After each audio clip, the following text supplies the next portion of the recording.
digital.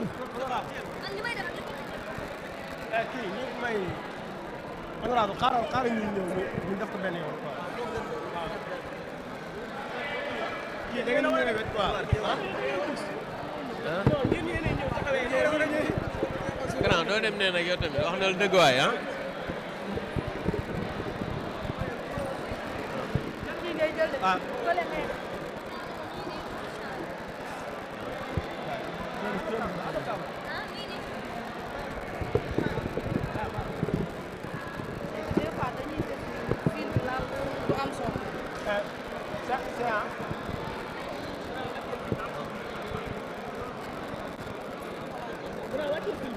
C'est bon, on peut y aller, hein?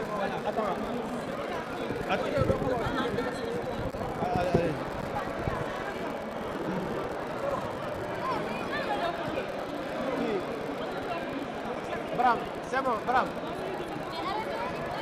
soxna si boo toogul yow sa écran yi yaa ngi ci kanamu caméra yi ah aca bokk ah aca bokk.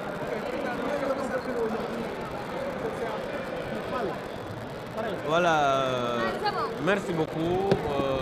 Je voudrais d'abord, avant de revenir sur la session extraordinaire d'aujourd'hui, marquer toute ma solidarité à la presse sénégalaise. Parce que d'abord, personnellement, je suis un journaliste.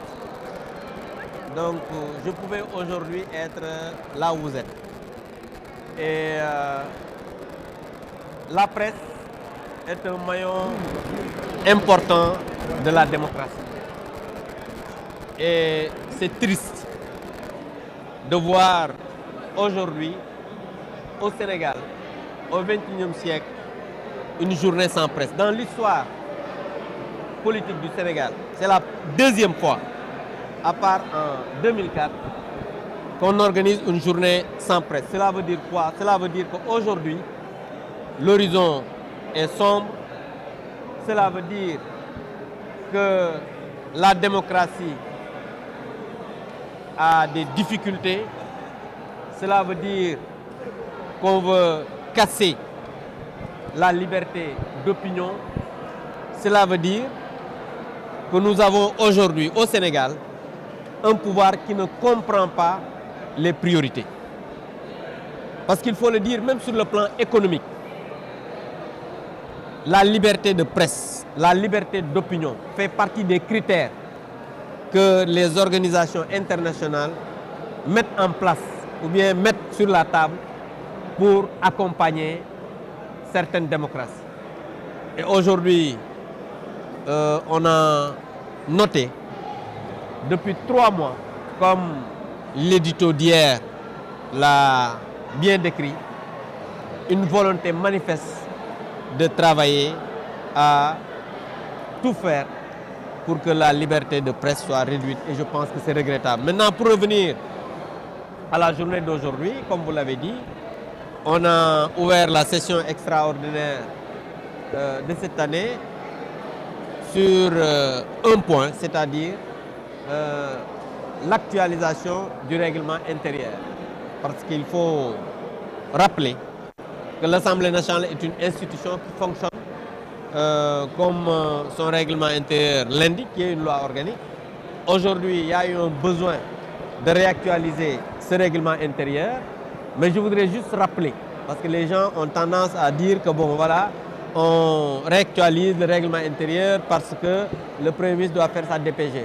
La DPG, et j'ai l'habitude de le dire et je le répète, n'a absolument rien à voir avec le règlement intérieur de l'Assemblée nationale. Parce que l'article 55 de la Constitution dit que le Premier ministre doit faire sa déclaration de politique générale. Ça, c'est la Constitution.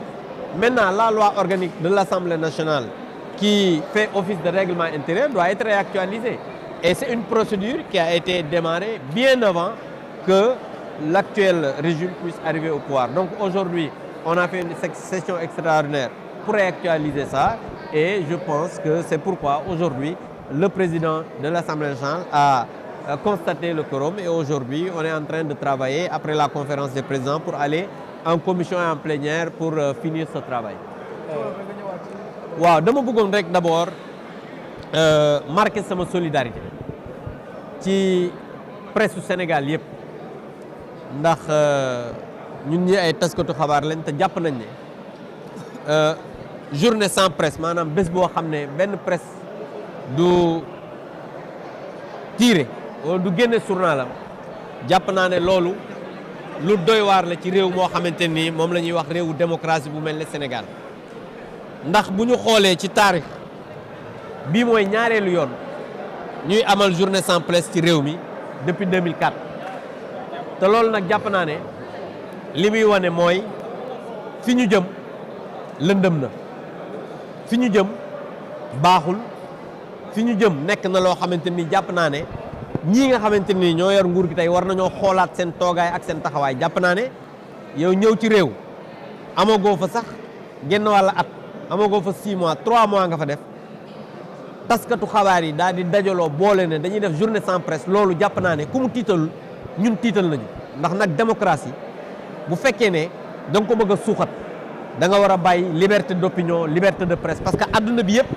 même sur le plan économique réew yi nga xamante ne nii dañ leen di jàppale di leen taxawu ci seen wàllu économie critère bi nga xamante ne nii mooy wàllu liberté de la presse dafay doon critère boo xam ne dañ koy teg ci table ji muy FMI muy MCA bi nga xamante ne nii ay alal yu bari lañ ciy def ak yeneen institution yoo xamante ne nii ak réew moo xamante ne nii dañuy accompagner li nga xamante ni mooy économie réew mi loolu nag jàpp naa ne bu fekkee ne réew mu mel ne Sénégal 21e siècle dañuy bëgg a xoñoñal entreprise de presse yi seen liggéey xale yi ñàkk ko ñu leen di am pression fiscale boo xamante ni doy na waar ba pare nekk ci di leen xoñoñal jàpp naa ne loolu nekkul loo xamante ne nii lu gën la te loolu dañu koy ñaawlu di am suñu solidarité bu mat ci wàllu presse bi loolu mooy li nga xamante ni bëggoon nañ ko tàmbalee li ci des nag mooy bésu tey bi session extraordinaire bi dañ ko tijji pour réactualiser règlement intérieur bi te loolu nag dama yàgg di wax bokkul ak dara li nga xam ne